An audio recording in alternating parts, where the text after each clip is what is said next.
بسم الله الرحمن الرحيم. الحمد لله رب العالمين والعاقبة للمتقين والصلاة والسلام على سيدنا محمد وعلى آله وأصحابه أجمعين. أما بعد فأعوذ بالله من الشيطان الرجيم. بسم الله الرحمن الرحيم. قال الله تبارك وتعالى في كلامه المجيد والفرقان الحميد: وما أصابكم من مصيبة فبما كسبت أيديكم ويعفو عن كثير. صدق الله العظيم. آج کی نشست میں انشاءاللہ جس موضوع پر بات کی جائے گی اس کا حاصل یہ ہے کہ ہماری زندگیوں میں پریشانیاں کیوں آتی ہیں، ان کے اسباب اور ان کی وجوہات کیا ہیں، اور قرآن و سنت کی روشنی میں ان پریشانیوں کے دور کرنے کا کیا طریقہ بیان کیا گیا ہے۔ یہ بات ہر شخص جانتا ہے کہ اس وقت دنیا کے حالات بڑے دیگرگوں ہیں، افراتفری اور سراسیمگی کی کیفیت ہے، اور تقریباً ہر طبقہ زندگی سے وابستہ لوگ مختلف قسم کی پریشانیوں کے شکار نظر آتے ہیں۔ عالمی طور پر اس وقت دنیا کے حالات بڑے عجیب قسم کے ہیں۔ حالانکہ بظاہر دنیا مادی اعتبار سے، ٹیکنالوجی کے اعتبار سے، سائنسی اعتبار سے اپنی ترقی کے عروج پر ہے، مشینی دور ہے، کمپیوٹرائز دور ہے، ہر چیز کا تعلق اب بٹن دبانے سے رہ گیا ہے۔ جو کسی زمانے میں دیسی طریقوں سے انسان محنت کر کے کام کیا کرتا تھا، آج ان تمام چیزوں کو مشینی چیزوں سے منسلک کر کے اتنا آسان اور سہل کر دیا گیا ہے کہ گھنٹوں کے کام انسان منٹوں میں کر رہا ہوتا ہے۔ تو بظاہر تو ہونا یہ چاہیے تھا کہ ترقی کے اس دور میں ہر چیز جب آسان اور سہل ہو گئی تو سہولیات اور آسانیاں پیدا ہونی چاہیے تھیں، لوگوں کی زندگیوں میں سکون نظر آنا چاہیے تھا۔ لیکن عجیب بات یہ ہے کہ آج سے اگر کوئی 2-3 دہائیاں پہلے بھی اگر ہم جا کر دیکھیں تو ہمیں اپنا ماضی ایسا نظر آتا ہے کہ سادگی کے اس دور میں زیادہ سکون تھا، اس وقت میں زیادہ برکت نظر آتی تھی، محبتیں زیادہ نظر آتی تھیں، لوگوں کے درمیان ربط اور تعلق آج سے کئی گنا زیادہ بہتر تھا، ایک دوسرے کا ادب اور احترام، ایک دوسرے کی محبت، ایک دوسرے کے حقوق کا لحاظ، ایک دوسرے کے آرام اور راحت کا خیال آج سے کئی گنا زیادہ تھا۔ یہ کیا چیز ہے؟ کیوں اس طریقے سے حالات پریشانیوں کے پوری دنیا کے اندر نظر آتے ہیں؟ مسلمانوں کی زندگیوں کو دیکھا جائے، خاص طور پر اسلامی ممالک کا حال دیکھا جائے، اسلامی مملکتوں کا حال دیکھا جائے تو بڑی عجیب قسم کی صورتحال معلوم ہوتی ہے کہ مسلمان پستی اور انحطاط کا شکار نظر آتے ہیں، کفار کی الغار ہے، کافروں کے شکنجے استبداد میں مسلمان جکڑے ہوئے نظر آتے ہیں، ہر جگہ مسلمانوں کے اوپر ظلم و ستم ہوتا ہوا نظر آتا ہے۔ کچھ اس طرح کے ساری دنیا کے اور عالمی حالات نظر آ رہے ہیں کہ جس کو دیکھ کر انسان پریشان ہو جاتا ہے۔ یہی وہ موضوع ہے جس موضوع پر انشاءاللہ کچھ تفصیل سے انشاءاللہ بات کرنے کا ارادہ ہے کہ یہ پریشانیاں ہماری زندگیوں میں کیوں آ رہی ہیں، ہم کیوں اللہ تبارک و تعالی کی طرف سے ایسے حالات کا شکار ہو رہے ہیں کہ جن کی وجہ سے انسان کی زندگیوں سے سکون نکلتا چلا جا رہا ہے۔ انفرادی زندگیوں کے اندر بھی اور اجتماعی زندگیوں کے اندر بھی بڑے عجیب قسم کے حالات۔ پھر خاص طور پر ہم اپنے وطن کی اگر بات کریں، اپنے ملک پاکستان کی بات کریں تو بڑے عجیب قسم کے ایسے حالات کہ جو آج سے پہلے اس ملک کی تاریخ میں کبھی نہیں پیدا ہوئے، مہنگائی، گراں فروشی، سیاسی بحران، اقتصادی بحران، کچھ اس طرح کے عجیب سے حالات کہ جس کی وجہ سے لوگ نا امیدی کی طرف جا رہے ہیں۔ بلکہ اس سے آگے بڑھ کر اب تو اللہ تعالیٰ سب کی حفاظت فرمائے، خودکشیوں تک کی نوبتیں دیکھنے میں اور سننے کو مل رہی ہیں۔ اللہ تعالیٰ ہم سب کو پناہ میں رکھے اور ہماری بھی اور تمام مسلمانوں کی حالت کو بہتر کرے۔ یہ پریشانیاں کیوں آتی ہیں وہ آپ کے سامنے انشاءاللہ تفصیل سے ذکر کی جائیں گی۔ اللہ تبارک و تعالیٰ ہم سب کو سمجھنے کی اور عمل پیرا ہونے کی توفیق عطا فرمائے۔ بنیادی طور پر میں انشاءاللہ 3 باتیں ذکر کروں گا۔ سب سے پہلی بات تو یہ کہ پریشانیاں، تکلیفیں، بیماریاں اور ناگوار حالات انسان کی زندگیوں میں کیوں آتے ہیں۔ دوسری چیز، سخت قسم کے حالات بندوں پر جو نازل کیے جاتے ہیں ان کے مقاصد کیا ہیں۔ اور تیسری چیز یہ کہ ان پریشانیوں سے، تکلیفوں سے، بیماریوں سے، آفتوں اور بلاؤں سے نکلنے کے طریقے کیا ہیں۔ یہ 3 سوالات ہیں جن کا انشاءاللہ جواب دیا جائے گا۔ اللہ تبارک و تعالی ہمیں سمجھنے کی اور عمل کرنے کی توفیق عطا فرمائے۔ سب سے پہلی چیز کہ پریشانیاں ہماری زندگیوں میں کیوں آتی ہیں، تکالیف، مصیبتیں، مصائب و آلام کا شکار ہونے کا معاملہ ہماری زندگیوں میں کیوں پیش آتا ہے، تو قرآن و حدیث کی نصوص اور آیات سے واضح طور پر یہ بات معلوم ہوتی ہے کہ انسانوں پر آنے والی مصیبتیں، تکلیفیں در حقیقت گناہوں اور بدعمالیوں کا نتیجہ ہوتا ہے۔ یہ ایک ایسی حقیقت ہے جو قرآن و سنت کی روشنی میں بہت تفصیل سے اللہ تبارک و تعالی نے اور اللہ کے حبیب صلی اللہ علیہ وسلم نے بیان کی ہیں۔ قرآن کریم کی آیات سے ہمیں یہ بات واضح طور پر معلوم ہوتی ہے کہ اللہ تعالیٰ نے گناہوں کا نتیجہ قرار دیا ہے۔ چنانچہ سورہ روم کی آیت نمبر 41 ہے، ظہر الفساد فی البر والبحر بما کسبت ایدی الناس لیذیقہم بعض الذی عملوا لعلہم یرجعون، کہ خشکی میں اور تری میں یعنی سمندر میں بھی اور خشکیوں میں بھی جو کچھ بھی فساد پھیلا ہے وہ در حقیقت لوگوں کے ہاتھوں کا نتیجہ ہے، لوگوں کے کرتوت کا نتیجہ ہے، تاکہ لوگوں نے جو کام کیے ہیں اللہ تعالیٰ ان میں سے کچھ کا مزہ ان کو دنیا میں چکھا دے، شاید کہ وہ باز آ جائے۔ اس سے معلوم ہوا کہ زمین کے ہر حصے میں جو فساد پھیلتا ہے اس کی وجہ لوگوں کے کرتوت ہوتے ہیں۔ اسی طرح سورہ نساء کی آیت نمبر 79 میں اللہ تعالیٰ ارشاد فرماتے ہیں، ما اصابک من حسنۃ فمن اللہ وما اصابک من سیئۃ فمن نفسک، تمہیں جو کوئی بھی اچھائی پہنچتی ہے، اچھے حالات پہنچتے ہیں، وہ در حقیقت اللہ تبارک و تعالیٰ کی طرف سے عنایت ہوتی ہے، نوازش ہوتی ہے، اور جو تمہیں برائی پہنچتی ہے، برے حالات کا سامنا کرنا پڑتا ہے، تو وہ تمہارے اپنے سبب سے ہوتی ہے، تمہاری اپنی وجہ سے ہوتی ہے۔ اسی طرح ایک تیسری آیت سورۃ الشورى پارہ نمبر 25 سورہ شورى کی آیت نمبر 30 ہے، اللہ تعالیٰ ارشاد فرماتے ہیں، ما اصابکم من مصیبت فبما کسبت ایدیکم ویعفو عن کثیر، تمہیں جو کوئی بھی مصیبت کا سامنا ہوتا ہے در حقیقت وہ تمہارے اپنے ہاتھوں کے کیے ہوئے کاموں کا نتیجہ ہوتا ہے، اور بہت سے کاموں سے تو اللہ تعالیٰ درگزر ہی کر دیتے ہیں، وَيَعْفُو عَنْ كَثِيرٍ، بہت سے کاموں سے اللہ درگزر کر دیتے ہیں، معاف کر دیتے ہیں، ہر گناہ پر پکڑ نہیں ہوتی، ورنہ اللہ تعالیٰ اگر ہر گناہ پر پکڑنا شروع کر دے تو انسان ایک لمحے کے لیے بھی جی نہیں سکتا۔ اسی طرح حدیث میں آتا ہے، سنن ابن ماجہ کی روایت ہے، آپ صلی اللہ علیہ وسلم نے ارشاد فرمایا، ان الرجل لَيُحْرَمُ الرِّزْقَ بِالذَّنْبِ يُصِيبُهُ، انسان گناہ کی وجہ سے اس رزق سے محروم کر دیا جاتا ہے جو رزق اس کو ملنے والا تھا، جو رزق اس کے مقدر میں لکھا جا چکا تھا اور اس کو ملنا تھا، لیکن گناہوں کی وجہ سے انسان محرومی کا شکار ہو جاتا ہے۔ اس کا مطلب کیا کہ انسان کے رزق کو بھی اس کے گناہوں کی وجہ سے چھین لیا جاتا ہے۔ تو اس کا مطلب معاشی تنگی، اقتصادی بحران، انسان کی انفرادی یا اجتماعی زندگی میں معاشی حالات کا سامنا ہونا، معاشی بدحالی کا سامنا کرنا انسان کے گناہوں کا نتیجہ ہوتا ہے۔ ایک حدیث میں آتا ہے، سنن ابی داؤد کی روایت ہے، لن یہلک الناس حتی یعذروا او یعذروا من انفسہم، لوگ ہرگز ہلاک نہیں ہوں گے یہاں تک کہ ان کے گناہ بہت کثرت سے ہو جائیں اور ان کے پاس اس کا کوئی عذر بھی باقی نہ رہے، یعنی اس کا مطلب لوگوں کی ہلاکت ان کے گناہوں کی کثرت کی وجہ سے ہوتی ہے۔ ایک اور حدیث میں ہے، مسند احمد کی روایت ہے، اللہ کے نبی صلی اللہ علیہ وسلم نے ارشاد فرمایا، ان السوء اذا فشا فی الارض فلم یتناہ عنہ، جب زمین کے اندر برائی پھیل جائے، جب زمین کے اندر گناہ پھیل جائیں اور لوگ اس سے باز نہ آتے ہوں تو اللہ تعالیٰ زمین میں اپنا عذاب بھیج دیتے ہیں، زمین میں اللہ تعالیٰ اپنا عذاب بھیج دیتے ہیں۔ حضرت ام سلمہ رضی اللہ تعالیٰ عنہ جو حدیث کی راویہ ہیں وہ فرماتی ہیں کہ میں نے آپ صلی اللہ علیہ وسلم سے سوال کیا کہ یا رسول اللہ یہ بتائیے کہ کیا ہمارے درمیان اگر نیک اور صالح لوگ موجود ہوں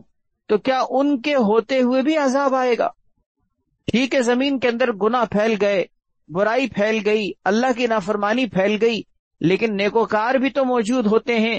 کیا ان کے ہوتے ہوئے بھی اللہ کا عذاب آئے گا؟ آپ صلی اللہ علیہ وسلم نے فرمایا کہ ہاں، نیک لوگوں کے ہوتے ہوئے بھی اللہ کا عذاب آئے گا، اور ان نیک لوگوں کو بھی عام لوگوں کی طرح اس عذاب کا سامنا ہوگا، لیکن یہ ہے کہ آخرت کے اعتبار سے اللہ تعالیٰ ان کی مغفرت فرما دیں گے اور اپنی رضا اور خوشنودی کا انعام عطا فرما دیں گے، یعنی ان کی آخرت بہتر رہے گی، ان کی عاقبت بہتر رہے گی، ان کا انجام بہتر رہے گا، لیکن حالات کا سامنا جب ہوگا تو سب کو ہوگا۔ اسی طرح ایک اور روایت میں ہے، آپ صلی اللہ علیہ وسلم نے اسی طرح کا ایک اور تذکرہ کرتے ہوئے فرمایا کہ جب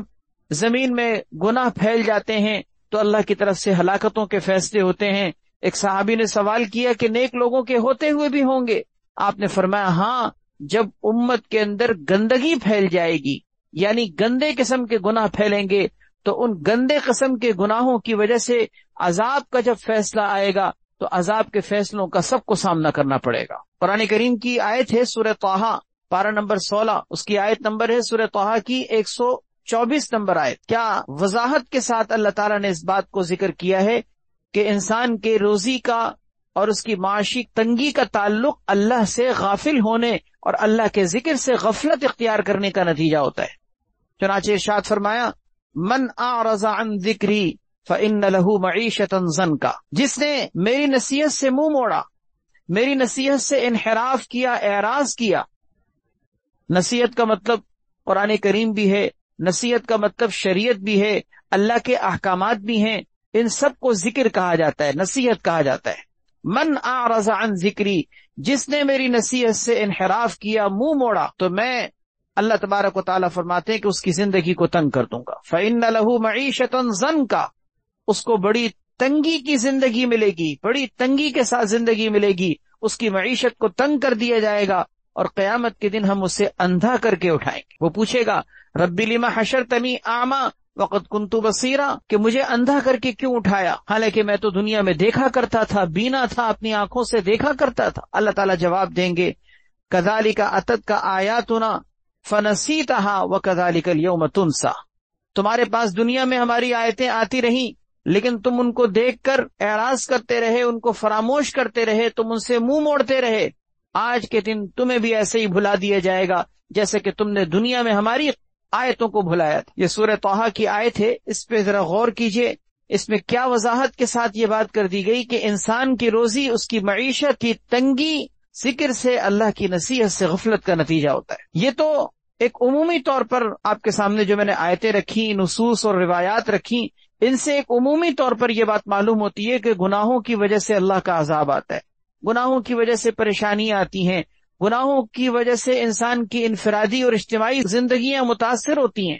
یہ تو ایک عمومی طور پر کہا گیا نا۔ کچھ ایسی بھی روایات ہیں، کچھ ایسی بھی احادیث ہیں، اللہ کے نبی صلی اللہ علیہ وسلم کے فرامین نبویہ ہیں کہ جن سے معلوم ہوتا ہے کہ مخصوص قسم کے کچھ ایسے خاص گناہ بھی ہیں جن کی وجہ سے بطور خاص انسان کے اوپر پھٹکار پڑتی ہے۔ مثال کے طور پر کئی سارے گناہ ذکر کیے گئے، جیسے ایک سود کا گناہ ہے جس کا واضح طور پر نتیجہ یہ نکلتا ہے کہ معیشت میں تنگی آتی ہے، اقتصادی طور پر انسان بحران کا شکار ہوتا ہے۔ چنانچہ حدیث میں آتا ہے، اللہ کے نبی صلی اللہ علیہ وسلم نے ارشاد فرمایا الربا وان کثر فإن عاقبته تصير إلى قل، سود اگرچہ دیکھنے میں کتنا ہی زیادہ کیوں نہ ہو، سود سے اگرچہ کثرت دیکھنے میں کیوں نظر نہ آتی ہو، لیکن اس کا انجام قلت ہے، اس کا انجام قلت ہے، اس کا رزلٹ انسان کو قلت کی صورت میں ہی ملتا ہے۔ ایسا نہیں ہو سکتا کہ 2 کے 4 اور 4 کے 8 ہوتے ہوئے آنکھوں سے نظر تو آ رہے ہیں، لیکن اللہ کے نبی صلی اللہ علیہ وسلم فرما رہے ہیں کہ اس کا انجام قلت ہے۔ اس کا مطلب کیا ہوا کہ معیشت کبھی پنپ نہیں سکتی، انسان کبھی اقتصادی ترقی نہیں کر سکتا، اپنی معیشت کے اعتبار سے انسان بہتر انداز میں زندگی نہیں گزار سکتا جب تک کہ انسان سود سے نہ بچے۔ سورہ بقرہ کے اندر 3rd لاسٹ رکوع ہے، آیت نمبر 276، اللہ تعالیٰ نے واضح طور پر ارشاد فرمایا یمحق اللہ الربا ویربی الصدقات، اللہ تعالیٰ سود کو گھٹا دیتے ہیں، مٹا دیتے ہیں، اور صدقے کو اللہ تعالیٰ بڑھا دیتے ہیں۔ یعنی اس کا مطلب کیا ہوا کہ سود سے مال گھٹتا ہے اور صدقے سے مال بڑھتا ہے۔ اب اگر ہمیں اس کے برعکس نظر آتا ہو کہ سود سے ہمیں مال بڑھتا ہوا نظر آتا ہے، کہ مثلا ہم نے سود کے نتیجے میں اگر 1 لاکھ روپے پر 10,000 روپے کما لیے تو ہمیں 1,10,000 روپے بڑھتے ہوئے نظر آ رہے ہیں، لیکن ہماری آنکھوں کا مشاہدہ غلط ہے، اللہ کا فرمان سچا ہے۔ صدقے میں ہمیں اس کے برعکس، صدقہ نکالنے کی صورت میں ہمیں مال کم ہوتا ہوا نظر آتا ہے۔ مثلا 1 لاکھ روپے میں اگر ہم نے 5,000 روپے نکالے ہیں تو ہم 1 لاکھ میں 5,000 کو مائنس کر کے دیکھ رہے ہوتے ہیں کہ مال گھٹ گیا۔ اللہ کی قسم، اللہ کی عزت اور جلال کی قسم، ہماری آنکھوں کا مشاہدہ غلط ہے، اللہ کا فرمان سچا ہے، اللہ کا فرمان سچا ہے، اللہ بھی سچے، اللہ کے نبی بھی سچے۔ تو سود سے مال گھٹتا ہے، بھلے دیکھنے میں بڑھتا ہوا نظر آ رہا ہو، صدقے سے مال بڑھتا ہے، بھلے دیکھنے میں گھٹتا ہوا نظر آ رہا ہو۔ حدیث میں آتا ہے ما ظہر فی قوم الربا والزنا الا احلوا بانفسهم عقاب اللہ عز وجل۔ مسند احمد کی روایت ہے کہ جس قوم میں سود اور زنا عام ہو جائے، بطور خاص 2 گناہ ذکر کیے ہیں کہ جس قوم کے اندر سود عام ہو جائے اور زنا عام ہو جائے، وہ قوم اپنے اوپر اللہ کے عقاب اور عذاب کو اتار لیتی۔ اس کے اوپر اللہ کا عذاب نازل ہو جاتا ہے۔ قرآن کریم میں اللہ تعالیٰ نے سود کے بارے میں خاص طور پر یہ بات ارشاد فرمائی کہ اگر تم سود سے باز نہ آئے تو پھر تم تیار ہو جاؤ، اللہ اور اس کے رسول کی طرف سے اعلان جنگ سن لو۔ یعنی اس کا مطلب برملا یہ بغاوت ہے کہ انسان سودی نظام کا حصہ بن کر اللہ اور اس کے رسول سے جنگ کا اعلان کر رہا ہوتا ہے، اور اللہ اور اس کے رسول سے جنگ کا مطلب سوائے ہلاکت اور تباہی بربادی کے کچھ بھی نہیں ہے۔ فحاشی اور یعنی بے حیائی، معاشرے کے اندر زناکاری اور بدکاری کے گناہ، ایسے گندے اور نجس قسم کے گناہ، ان گناہوں کی وجہ سے بھی بطور خاص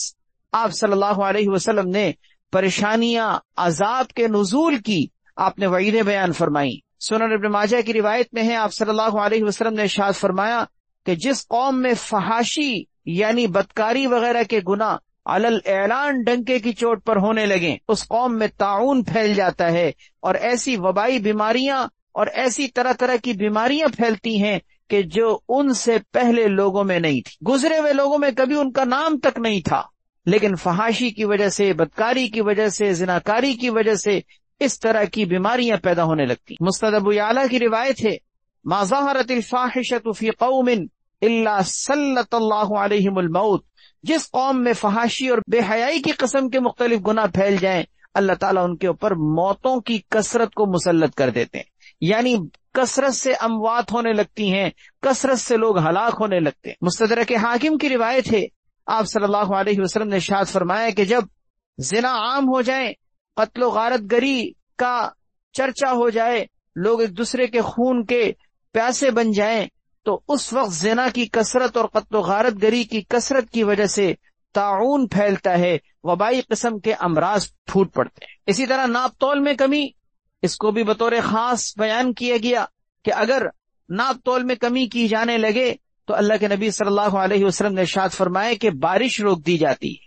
اس کا مطلب قحط سالی، خشک سالی کی طرف لوگ چلے جاتے ہیں اگر ناپ تول میں کمی کرنے لگیں۔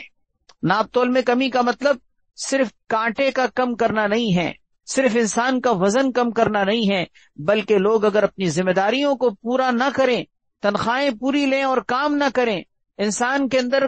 اس طرح کی خیانتیں آنے لگیں کہ پیسے لیتا ہو کام صحیح نہ کرتا ہو، یہ بھی ناپ تول میں کمی کے اندر داخل ہے، اس کو بھی ناپ تول میں کمی کرنے والا قرار دیا گیا ہے۔ قرآن کریم میں اللہ تعالیٰ نے ایسے لوگوں کے لیے فرمایا وَيْلٌ لِّلْمُطَفِّفِينَ، ناپ تول میں کمی کرنے والوں کے لیے ہلاکت ہے۔ حدیث میں آتا ہے، ابن ماجہ کی روایت ہے،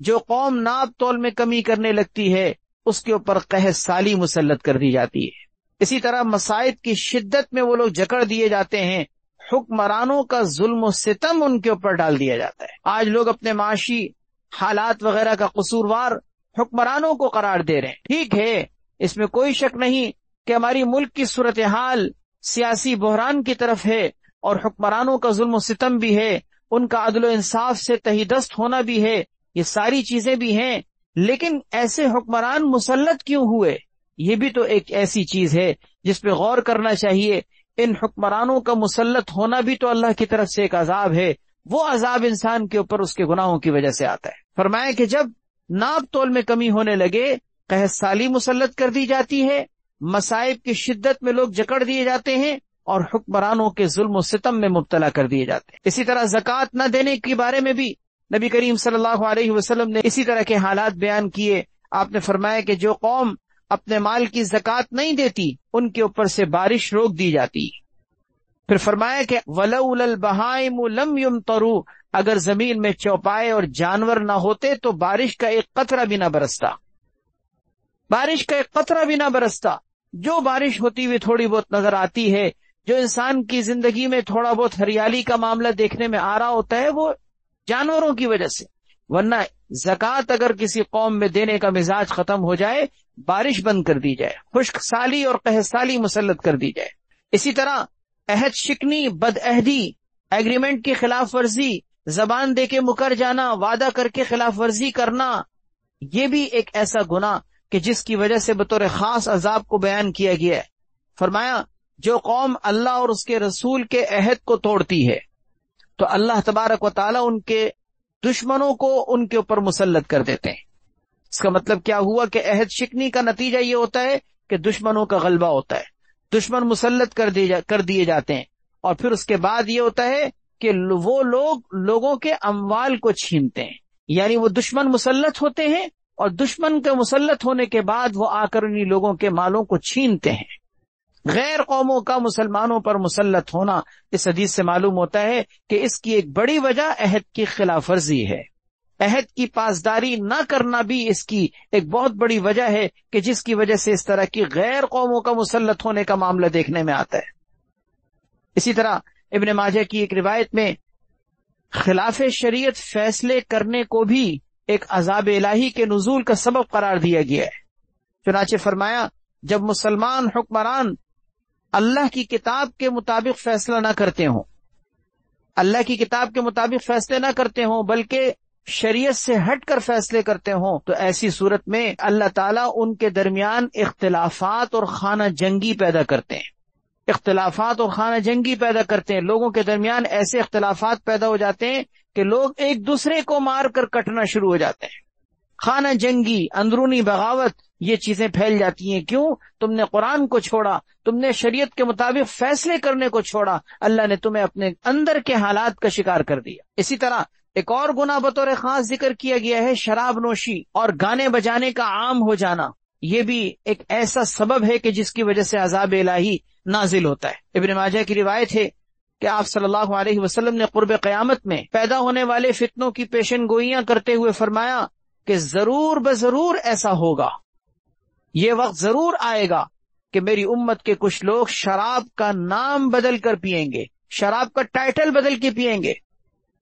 کوئی ان کو روکے، وہ کہیں گے شراب تھوڑی ہے، یہ تو شراب نہیں، یہ تو کوئی اور چیز ہے، اس کے نام بدل کر اس کو پی رہے ہوں گے، اور ان کے سروں پر فرمائے کہ موسیقی کے آلات ہوں گے، گانے والیوں کے ذریعے سے گانے بجانے کا معاملہ عام ہو جائے گا۔ ایسی صورت میں تم انتظار کرو کہ اللہ تعالیٰ ان کو زمین میں دھسا دیں گے، اللہ ان کی صورتوں کو مسخ کر دیں گے اور ان کو بندر اور خنزیر کی شکل میں اللہ تبدیل فرما دیں گے۔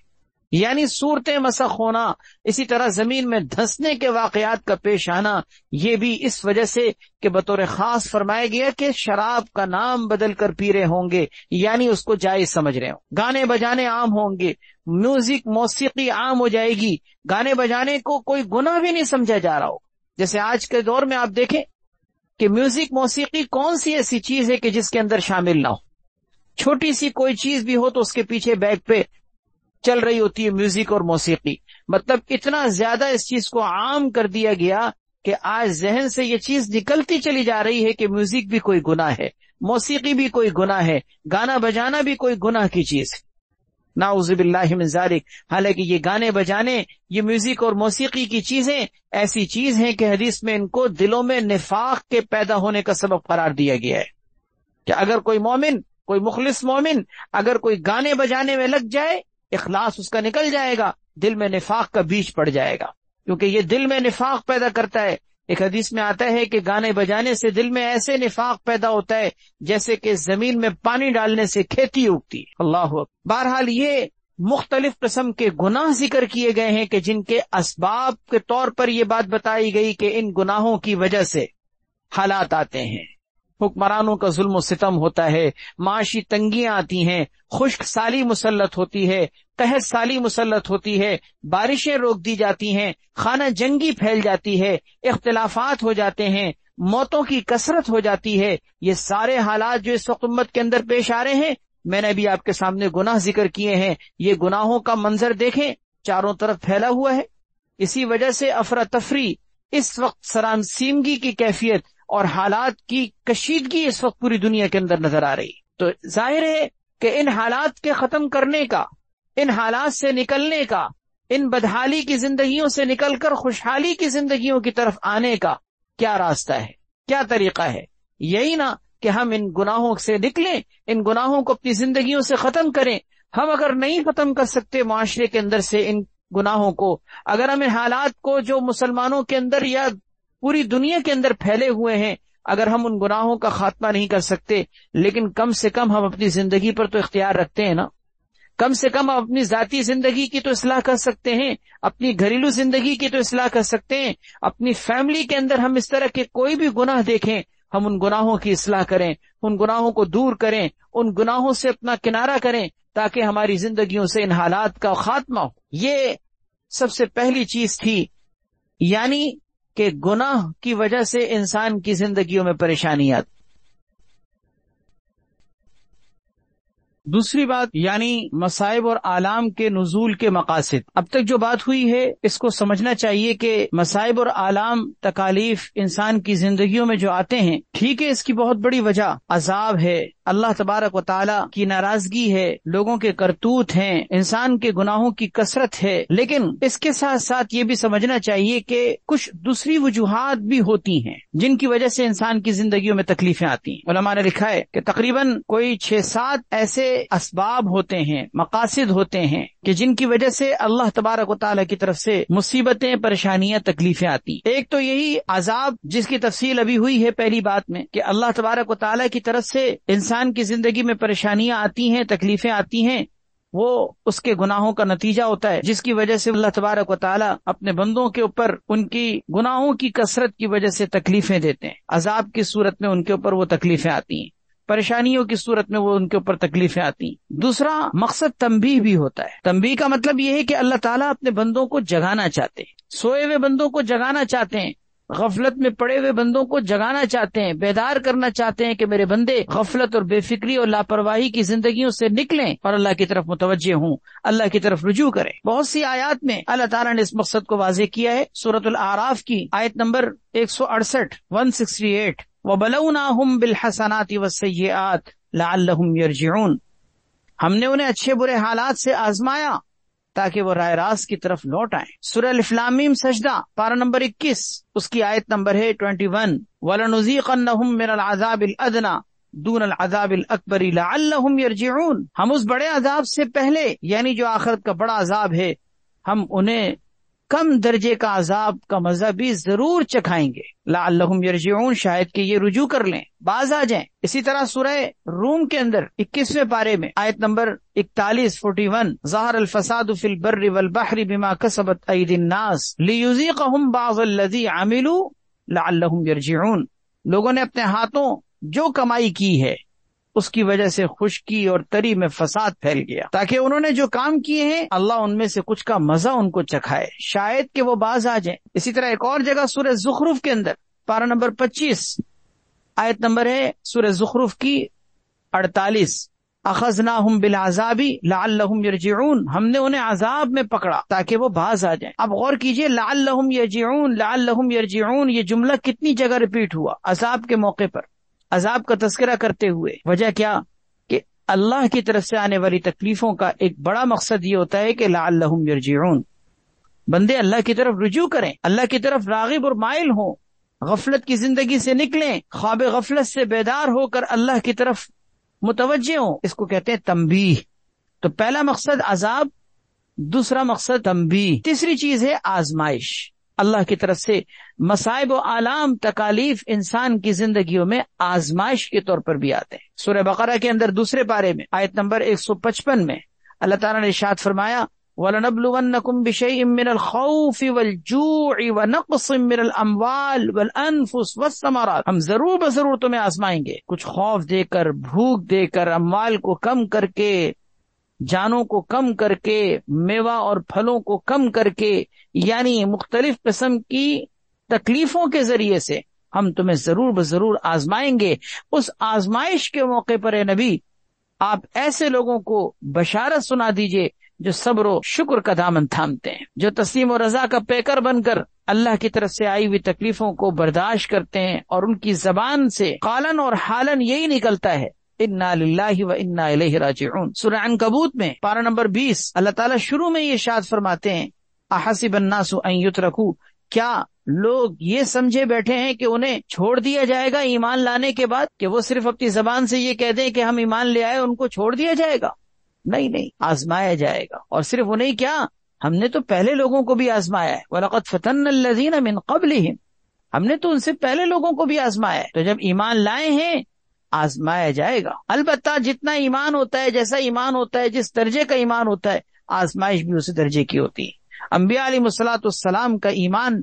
اعلیٰ درجے کا ہے، ان کی آزمائش بھی اسی درجے کی ہے۔ تو انسان کی آزمائش اس کے ایمان کے بقدر ہوتی ہے، لیکن بہرحال آزمایا جاتا ہے۔ لَتُبْلَوُنَّ فِي أَمْوَالِكُمْ وَأَنفُسِكُمْ سورہ آل عمران کی آیت نمبر 186، ضرور بضرور تمہیں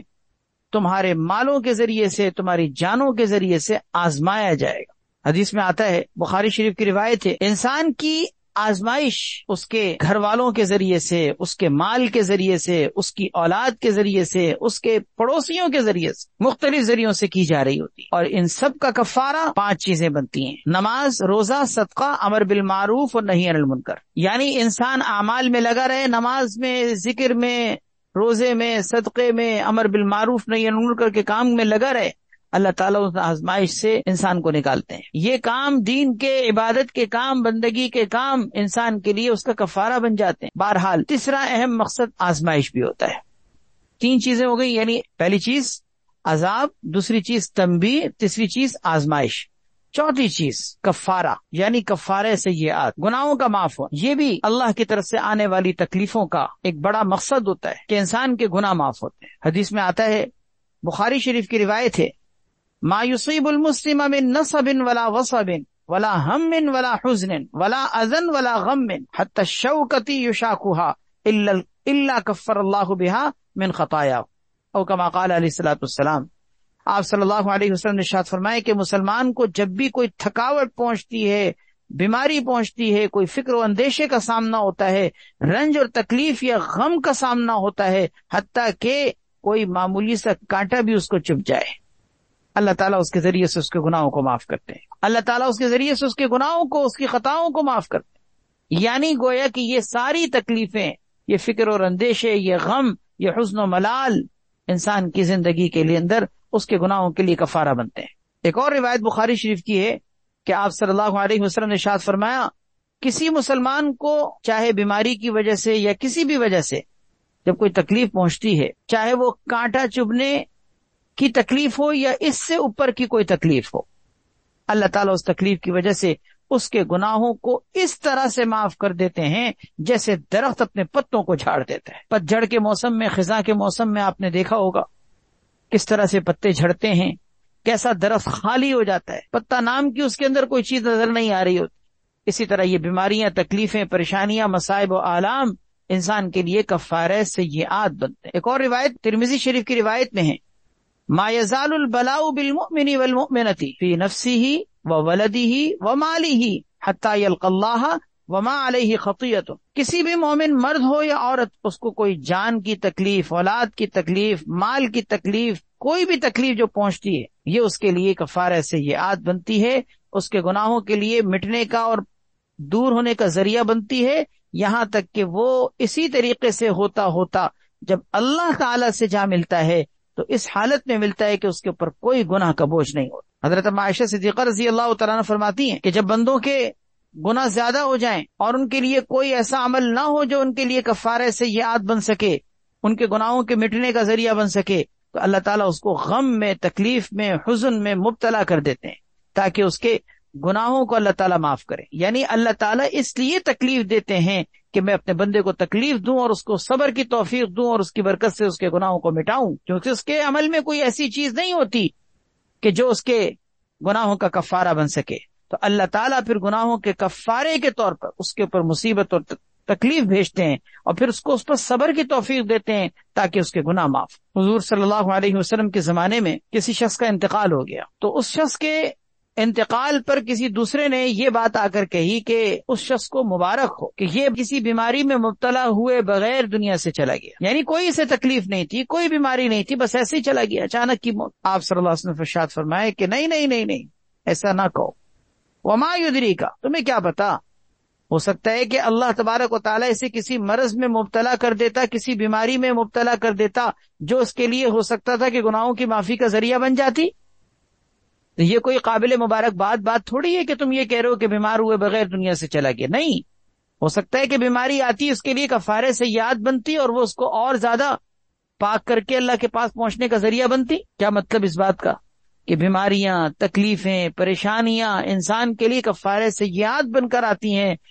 اور انسان اس کی وجہ سے بظاہر تو تکلیف میں نظر آتا ہے، لیکن یہ تکلیفیں اس کے لیے رحمتوں کا، راحتوں کا، برکتوں کا، پاکیزگی کا، گناہوں کے ختم ہونے کا ذریعہ بنتی۔ ان مختلف حدیثوں سے یہ معلوم ہوا کہ انسان کے لیے پریشانیوں کی ایک بڑی وجہ یہ بھی ہوتی ہے کہ انسان کے گناہوں کو اللہ تعالیٰ معاف کرنا چاہتے ہیں، مٹانا چاہتے ہیں، ختم کرنا چاہتے ہیں، گناہوں سے اس کو پاک کرنا چاہتے ہیں۔ 4 چیزیں ہو گئیں۔ 5ویں چیز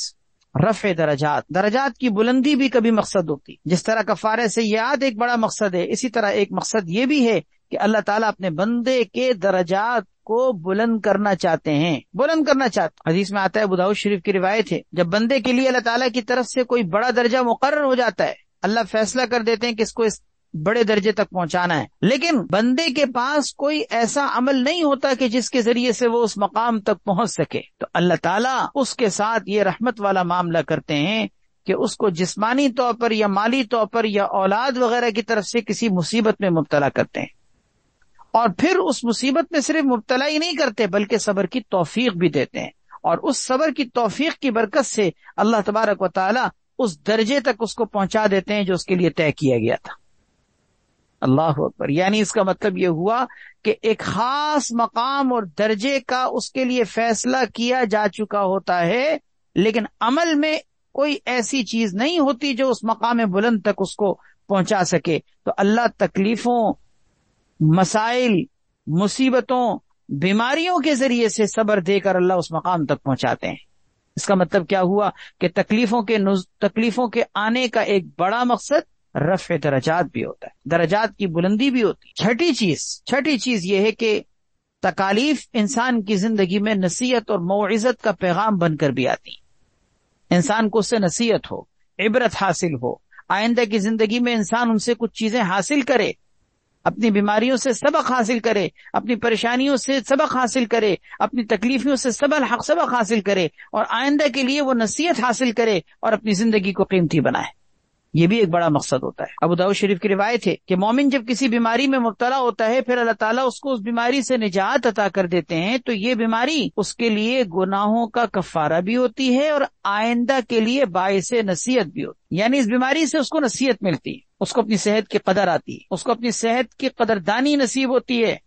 اس کو پتہ چلتا ہے کہ انسان کا صحت مند زندگی گزارنا کتنا قیمتی ہے، اور بیماری میں انسان کسی قابل نہیں رہتا، نماز تک پڑھنے کی انسان کے اندر صلاحیت بعض اوقات باقی نہیں رہتی، تو یہ نصیحت کا کتنا بڑا پیغام نہیں ہوتی۔ تو فرمایا مومن کے لیے یہ بیماری اس کے گناہوں کا کفارہ بھی ہوتی ہے، آئندہ کے لیے اس کے لیے نصیحت کا پیغام بھی ہوتی ہے۔ اور بے شک منافق جب بیمار ہوتا ہے اور پھر اللہ تعالیٰ کی طرف سے اس کو بیماری سے نجات مل جاتی ہے، تو اس کی مثال اس اونٹ کی طرح ہے کہ جس کو اس کے مالک نے باندھا اور پھر چھوڑ دیا۔ اسے کچھ پتا نہیں اونٹ کو کہ کس لیے باندھا تھا اور کیوں چھوڑا ہے، اسے کچھ نہیں پتا، بس یہ پتا ہے کہ پاؤں میں رسی بندھی تھی، میں کہیں حرکت نہیں کر سکتا تھا، جا نہیں سکتا تھا، اب پاؤں کی رسی کھل گئی، اب میں چل سکتا ہوں۔ رسی باندھی کیوں گئی، رسی کھولی کیوں گئی، کچھ پتا نہیں۔ منافق کا معاملہ ایسے ہی ہوتا ہے، بیماری آئی ختم ہو گئی، اس نے کوئی سبق حاصل نہیں کرنا،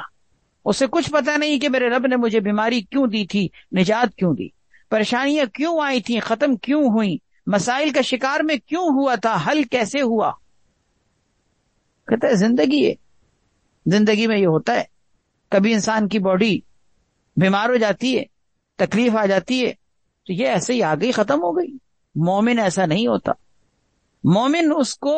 نصیحت کا پیغام سمجھتا ہے، ہر بیماری مومن کے لیے نصیحت کا پیغام ہے۔ 6 چیزیں ہو گئیں۔ 7ویں چیز اجر و ثواب کا ذریعہ، کہ یہ بیماری، تکلیف، پریشانی انسان کی زندگیوں میں جو آتے ہیں مسائل، یہ انسان کے لیے عظیم ترین اجر و ثواب کا باعث ہوتے ہیں، اتنے عظیم ترین اجر و ثواب کہ ہم اس کا تصور نہیں کر سکتے۔ ترمذی شریف کی روایت ہے، نبی کریم صلی اللہ علیہ وسلم نے ارشاد فرمایا کہ قیامت کے دن جب اہل مصیبت کو، جنہوں نے دنیا میں مصیبتوں کا سامنا کیا ہوگا، جب ان کو ان کا اجر دیا جا رہا ہوگا، تو اجر کی کثرت کو دیکھ کر، ثواب کی کثرت کو دیکھ کر، نیکیوں کی کثرت کو دیکھ کر، دنیا میں جنہوں نے عافیت سے زندگی گزاری ہوگی، وہ دیکھ کر یہ تمنا کریں گے کہ کاش کہ ان کی کھالوں کو دنیا میں قینچیوں کے ذریعے سے کاٹا جاتا، تاکہ آج ان کو بھی اجر مل رہا ہوتا جیسے کہ ان مصیبت زدہ لوگوں کو آج اجر دیا جا رہا ہے۔ اس کا مطلب کیا ہوا کہ دنیا میں جو مصائب و آلام آتے ہیں، ان کی وجہ سے انسان کو آخرت میں کتنا اجر ملے گا،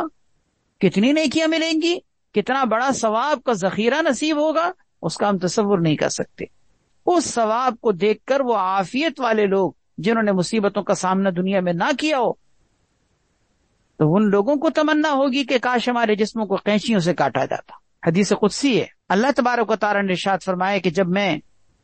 اپنے کسی بندے کو اس کی 2 محبوب اور پیاری چیزوں میں مبتلا کر دوں، یعنی اس کی آنکھیں لے لوں، اس کی آنکھوں کی بینائی چلی جائے، لیکن وہ اس پر صبر کرے، تو میرے پاس اس کے بدلے کے لیے جنت کے سوا کچھ نہیں. فعوضتہ منہما الجنہ، میں اس کو اس کے بدلے میں جنت عطا کر دیتا ہوں. انسان گویا کہ تکلیفوں پر صبر کر کے اتنے عظیم اجر و ثواب کو پا سکتا ہے. اجر و ثواب کیا؟ اجر و ثواب جنت اس کو مل رہی ہے. کس بات پر؟ کہ اللہ رب العزت نے کتنی بڑی تکلیف میں مبتلا کیا. آنکھیں نہ ہو دنیا تاریک ہو جاتی ہے. آپ کو معلوم ہے کہ ایک آنکھ اگر دنیا کی ساری دولتیں دے کر بھی انسان کو ملے نا، تو انسان اپنا سب کچھ دے کر کہے کہ میری آنکھوں کی بینائی مجھے لوٹا دو. اتنا یہ قیمتی انسان کا سرمایہ ہے. لیکن اگر اللہ تعالیٰ تکلیف میں مبتلا کریں، اس کی آنکھوں کی بینائی کو ختم کر دیں اور وہ صبر سے کام لے، بدلے میں کیا ہے؟ جنت ہے. بدلے میں جنت ہے. بہرحال اس سے معلوم ہوا کہ اجر و ثواب بھی تکلیفوں کا ایک بڑا مقصد ہوتا ہے. اب خلاصہ کیا نکلا؟ کہ 7 چیزیں ہو گئیں. 7 چیزیں. سب سے پہلی چیز، مصائب و آلام و تکالیف کی ایک وجہ عذاب الہی بھی ہوتی ہے. دوسری چیز تنبیہ، جگانا مقصود ہوتا ہے کہ میرے بندے میری طرف رجوع کریں. تیسری چیز آزمائش مقصود ہوتی ہے کہ اللہ اپنے بندوں کو آزمانا چاہتے ہیں کہ میرے بندوں کا ایمان کتنا مضبوط ہے. چوتھی چیز ہے کفارہ. کفارہ یعنی گناہوں کا کفارہ ہونا، اس سے گناہ معاف ہوتے ہیں. پانچویں چیز درجات کی بلندی، کہ درجات بلند ہوتے ہیں. چھٹی چیز نصیحت کا پیغام، کہ انسان کی مصیبتیں تکلیفیں اس کے لیے نصیحت کا سبق بن کر آتی. اور ساتویں چیز اجر و ثواب کا باعث. یہ 7 مقاصد ہیں جن کے تحت انسان کو اللہ تبارک و تعالی مختلف قسم کے مسائل کا دنیا کے اندر شکار کرتا. 2 باتیں ہو گئیں. تیسری اور آخری بات تھوڑی تفصیلی ہے، وہ انشاءاللہ ہم اگلی نشست میں کریں گے کہ ان پریشانیوں اور ان تکلیفوں اور ان مصیبتوں سے اور ان عذاب کی شکلوں سے نکلنے کا طریقہ کیا ہے. وہ انشاءاللہ 7 طریقے ہیں، اگلی نشست میں انشاءاللہ ذکر کیے جائیں گے. اللہ تبارک و تعالی سے دعا ہے کہ اللہ تعالی ہمیں بھی اور ساری امت پر اللہ تبارک و تعالی رحم فرمائے، کرم فرمائے، اور ان پریشانیوں سے مصیبتوں سے ہمیں بھی اور تمام انسانیت کو، خاص طور پر مسلمانوں کو اللہ تبارک و تعالی ان تمام مصائب و آلام سے محفوظ فرما دے. وآخر دعوانا ان الحمد للہ رب العالمین. الحمد للہ رب العالمین والعاقبۃ للمتقین والصلاة والسلام علی سیدنا محمد وعلی آلہ واصحابہ اجمعین. ربنا آتنا فی الدنیا حسنۃ وفی الآخرۃ حسنۃ وقنا عذاب النار. اللهم انا نعوذ بك من الهم والحزن ونعوذ بك من العجز والكسل ونعوذ بك من البخل والجبن ونعوذ بك من غلبة الدين وقهر الرجال. یا ارحم الراحمین، اپنے فضل و کرم سے ہم سب کے گناہوں کو معاف فرما. انفرادی اور اجتماعی زندگی کے اندر ہم سے جو بھی کوتاہیاں یا اللہ جو بھی گناہ ہو رہے ہیں، اللہ ہمیں ان سے باز آنے کی توفیق عطا فرما. اللہ ہماری زندگیوں سے بھی گناہوں کا خاتمہ فرما، ہمارے ماحول و معاشرے سے بھی گناہوں کا خاتمہ فرما. خاص طور پر فحاشی اور یعنی بے حیائی کے جو گناہ ہیں جو معاشرے میں بہت کثرت سے پھیل رہے ہیں، اللہ ان سب سے ہم سب کو بھی، ہمارے بچوں کو بھی، ہماری نسلوں کو بھی محفوظ فرما. عافیت اور سکون کی زندگی عطا فرما، حیات طیبہ نصیب فرما، ہر طرح کی پریشانیوں کا خاتمہ فرما. ہر طرح کے مصائب و آلام سے ہم سب کو نکال دیجئے، مسائل کو حل فرما دیجئے، بیماریاں دور کر دیجئے، پریشانیاں دور کر دیجئے، الجھنیں دور کر دیجئے، زندگی سے تمام پیچیدگیوں کا خاتمہ فرما. ہمیں یا اللہ سکون اور عافیت کی زندگی، خوشحالی والی زندگی، خوشگوار زندگی ہم سب کو نصیب فرما. یا اللہ ہم سب کو دنیا اور آخرت کی عزت عطا فرما، کامیابی نصیب فرما، کامرانی نصیب فرما. ناکامی سے، تباہی بربادی سے، ہلاکت سے، ذلت اور رسوائی سے یا اللہ ہم سب کو محفوظ و مامون فرما. یا اللہ آپ نے ہمیں اپنے پیارے حبیب